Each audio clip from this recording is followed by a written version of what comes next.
Bumida ang abogadong si Atty. Jesus Falsis sa asawa ni Senator Chis Escudero na si Hart Evangelista. Ayon kasi sa nasabing abogado, kung malakas daw kumita si Hart Evangelista, bakit tila parang hindi ito nagbabayad ng tamang buwis?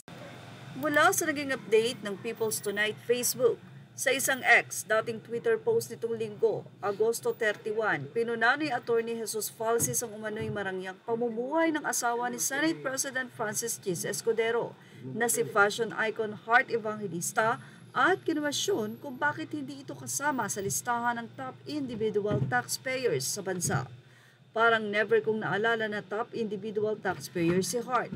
I double-checked the cities where she resides and could be awarded as top taxpayer from Quezon City to Pasig City to Makati City. And wala talaga.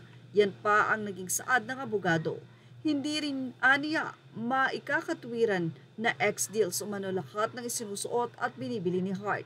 So I'm back to asking the question, bakit wala sa top taxpayer si Hart Evangelista given her decadent and luxurious lifestyle? Nagtatanong lang po. Dahil nga abogado na ang nagtanong, mayroon nga kayang reason ito para questionin ang nasabi nga pong mga tax ni Hart. Bakit nga ba wala ito sa top taxpayer? Lalo na nga at kilala si Hart Evangelista bilang isang fashion icon. Ayon pa kay Atty. Falsis, marrying a politician is a choice, and an elected official is definitely higher on the scales of moral, legal, and ethical culpability as to corruption. May kailangan nga bang ipaliwanag si Hart Evangelista at ang asawang si Senator Chis, samantala nanawagan naman ang mayor ng Pasig na sana nga daw ay matutukan ang nasabi nga pong korupsyon na ito, especially sa flood control.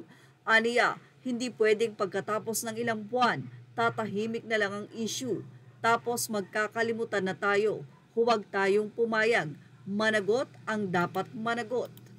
Isa sa nasa hot seat ngayon ay ang kalaban sa pagka-mayor ni Vico Soto sa Pasig na si Sara Diskaya, na kung saan ay limpak-limpak na salapi at milyones na sasakyan ang ipinurchase ng kasalukuyan at hanggang ngayon ay nasabi nga pong constructor siya ng DPWH.